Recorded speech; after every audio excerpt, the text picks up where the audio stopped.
Oi, eu sou o Miguel, da editora Expressão Popular, e hoje nós estamos aqui em mais um Café com MST, e o nosso convidado aqui é o professor emérito da Universidade Federal do Rio de Janeiro, José Paulo Neto, também professor da Escola Nacional Florestan Fernandes e militante de base do PCB. Hoje nossa conversa vai ser sobre o centenário da Revolução Russa.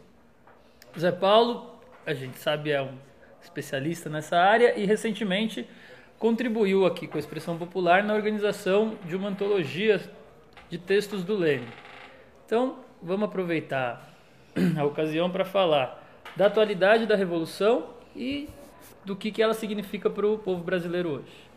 Bom, Zé Paulo, pensando nos 100 anos da Revolução Russa e encarando a Revolução não só como uma coisa para ficar no passado, mas a atualidade dela, queria que você falasse um pouco de qual que é o significado dessa transformação para a gente hoje, para a militância social, não só em termos amplos de um projeto de sociedade, mas também nas formas de organização, o momento político que estava se vivendo e o que a gente consegue tirar de lições desse acontecimento para a nossa realidade hoje. Ô Miguel, esse ano de 2017 marca para a esquerda duas datas absolutamente importantes. A primeira data é o Sesc Centenário, os 150 anos da publicação do livro 1 do Capital, do Marx, que foi publicado em 1867. E a segunda data, absolutamente você não pode ladear, é o primeiro centenário da Revolução Russa. Essas duas datas estão profundamente ligadas, não é? A Revolução Russa foi o primeiro experimento social que foi construído à base de uma cultura marxista. E, portanto, lembrar o Capital 1 me parece absolutamente importante. Mas quando eu visualizo a Revolução Russa, eu não tenho dúvidas em dizer que ela foi a mais importante revolução do século XX. É ela que inaugura uma nova quadra histórica e que dá a ela um significado único no século XX. Qual é esse significado?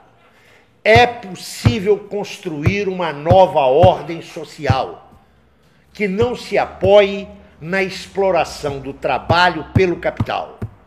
Constitui-se, em novembro de 1917, um Estado dirigido pelo proletariado. Esse é o caráter emblemático dessa revolução.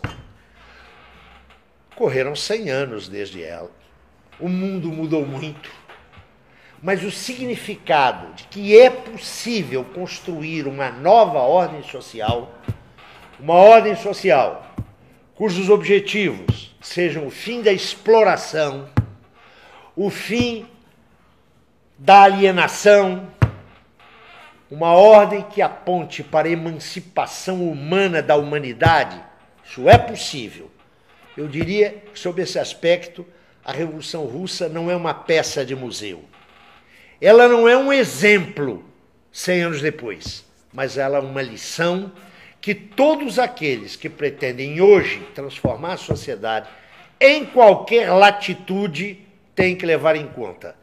Ela tem os seus ganhos, tem os seus equívocos que devem ser analisados, enquanto que os seus ganhos devem ser resgatados.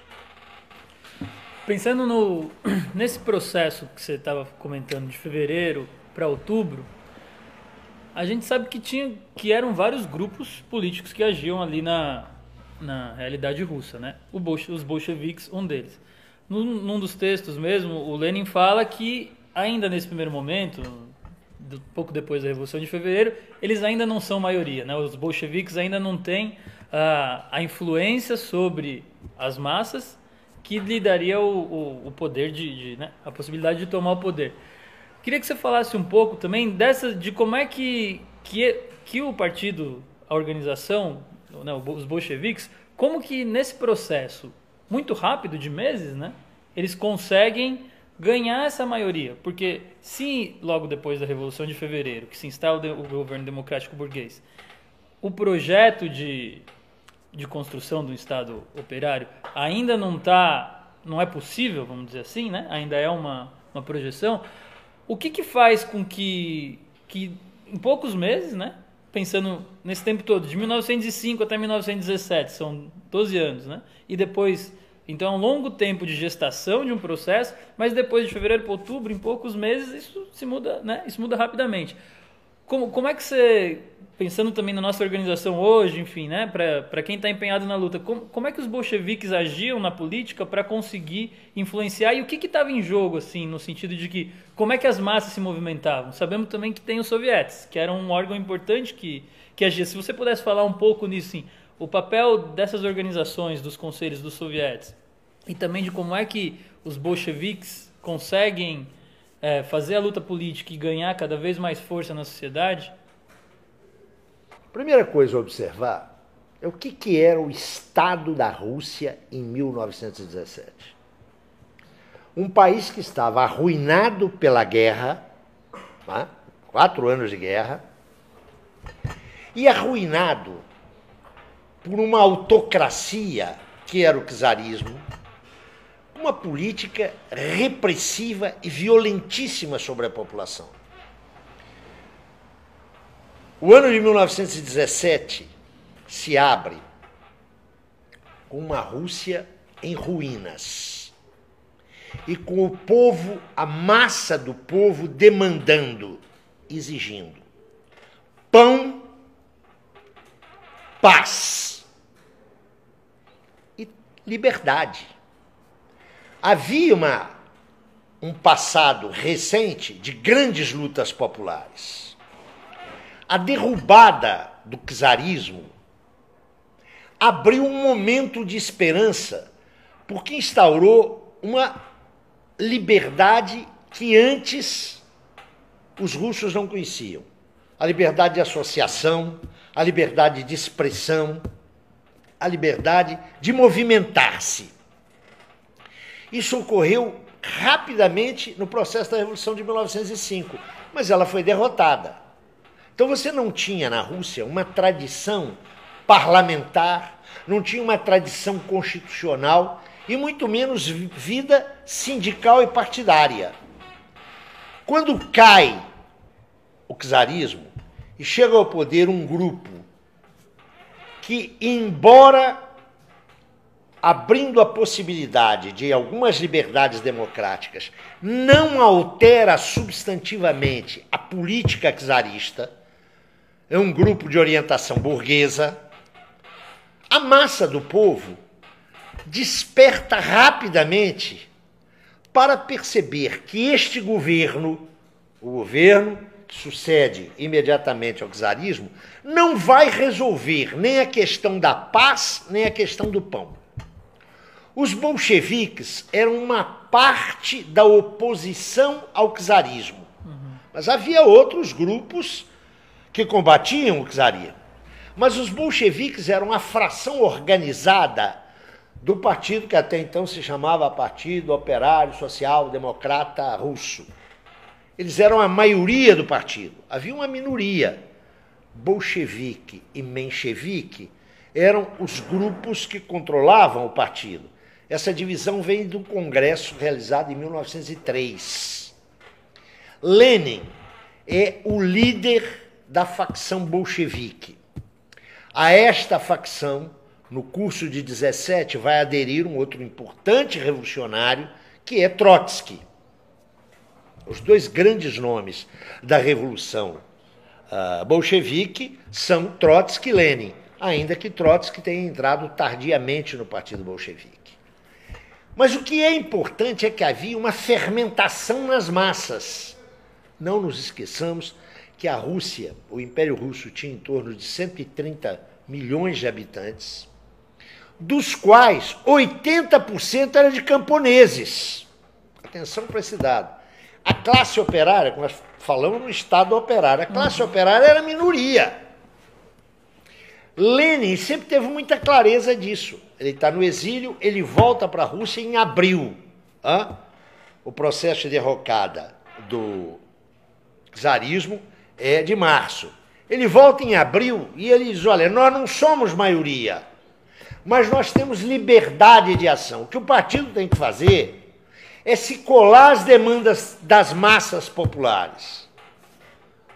Paz, pão e 80% da população terra, que eram camponeses.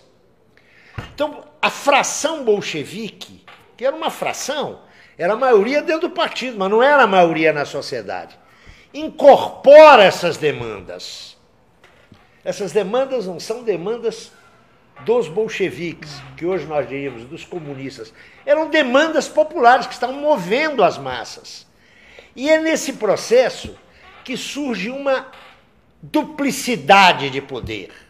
Surge um duplo poder. Havia o poder institucional que sucede ao czarismo e havia a organização dos conselhos de operários, camponeses e soldados. Conselho, na língua russa, é soviete. Se constituem sovietes. O grande soviete é o soviete de Petrogrado, que tinha na sua vice-presidência Trotsky. Há, então, um duplo poder. Isso mostra que o Estado herdado do czarismo está numa crise central. Os bolcheviques incorporam a demanda das massas, tornam essas demandas palavras de ordem e rapidamente começam a crescer.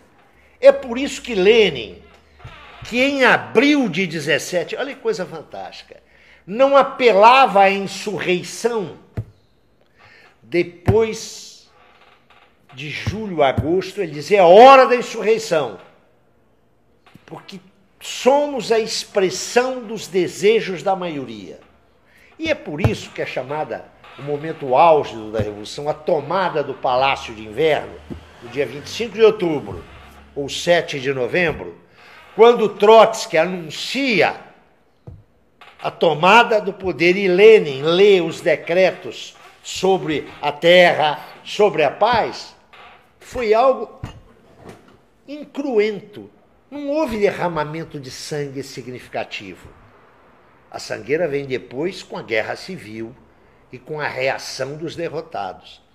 Sob esse aspecto, a Revolução Russa e o procedimento do Partido Bolchevique são, eu diria, exemplares. Os bolcheviques não fizeram a revolução. Havia um amplo movimento de massas ao qual os bolcheviques deram a direção. E deram a direção por quê? Atenção, porque incorporaram as demandas das massas. Eu diria que essa é a grande lição. A lição é que a revolução não é feita por uma minoria, por uma vanguarda. É quando essa vanguarda se torna intérprete das mais profundas aspirações populares, que se reconhecem nessa vanguarda, que legitimam essa vanguarda. Eu diria que esse é o grande exemplo.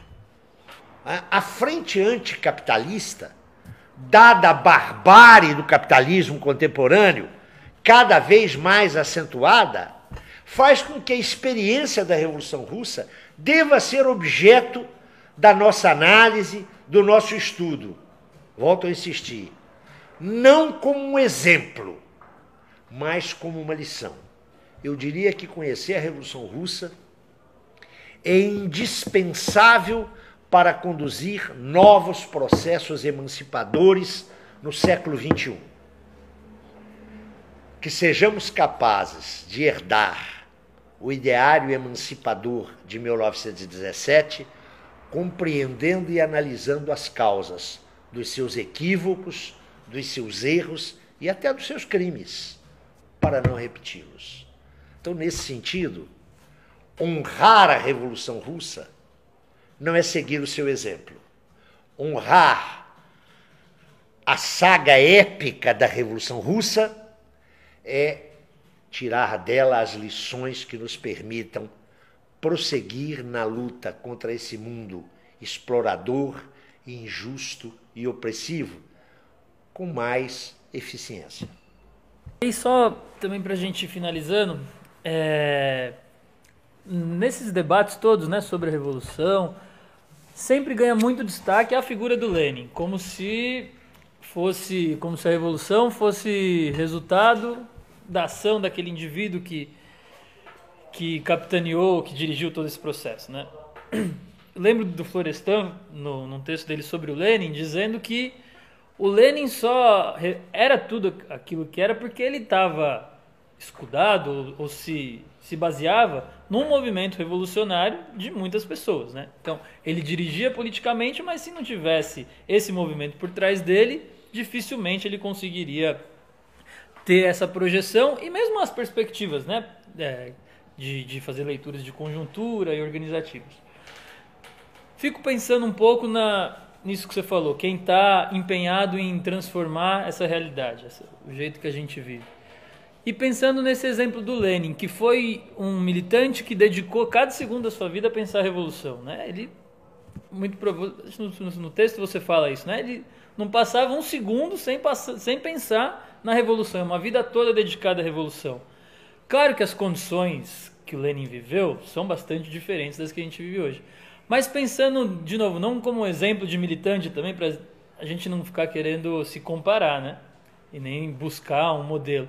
Mas desse espírito do Lenin, de estar dedicado à revolução, pensando no nosso mundo hoje, como é que você vê isso de nós militantes? Como é que a gente se coloca nessa conjuntura, organizadamente, para viver a construção dessa revolução? Pensando nisso também, da necessidade de um instrumento político que organize as demandas, né, que não é uma ação individual, enfim, mas queria que você tratasse um pouco do papel do Lenin sem a visão que eu sei que você não tem, né, dele como santo, do santo Lenin, né, mas enfim, como é que esse militante, que pode ser, todos os militantes também podem ser, que você tratasse um pouco disso.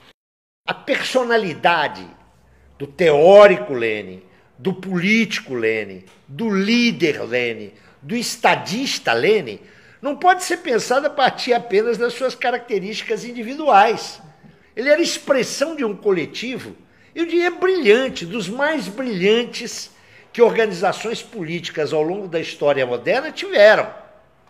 Isso em primeiro lugar. Eu sempre digo que é preciso desmitificar Lenin e desmistificar Lenin.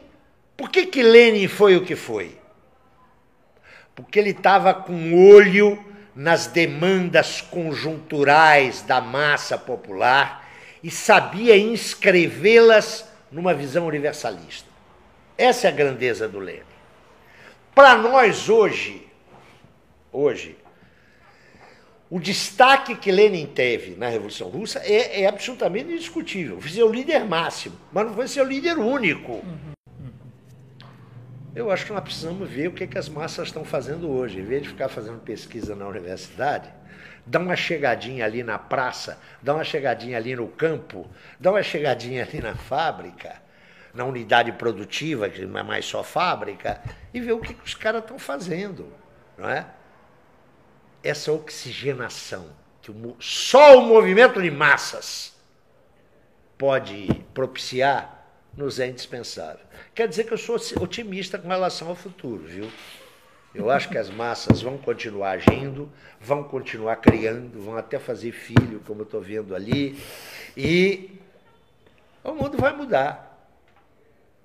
Eu já tinha 2 anos, quando os hipódromos de Pequim, hoje Beijing, tinham na porta a seguinte inscrição: é proibida a entrada de cães e de chineses. Primeiro os cães, depois os chineses. Fez-se uma revolução na China.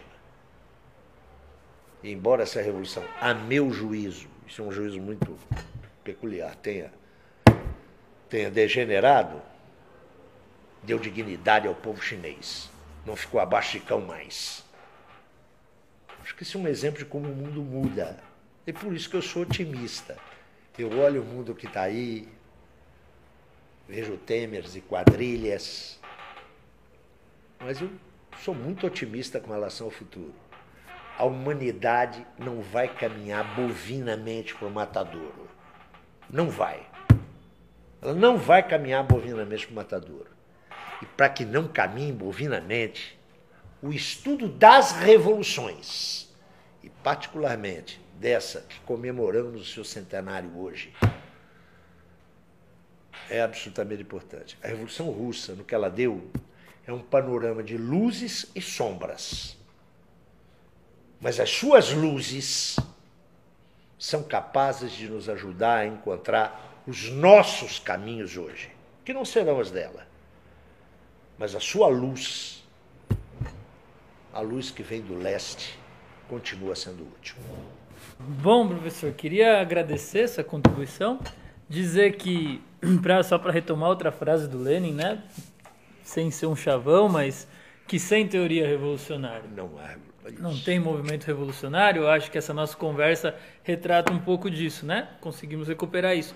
E dizer que os movimentos seguem em luta pelas demandas e pelas conquistas, e fruto dessas lutas, a gente tem aqui no Brasil, né? São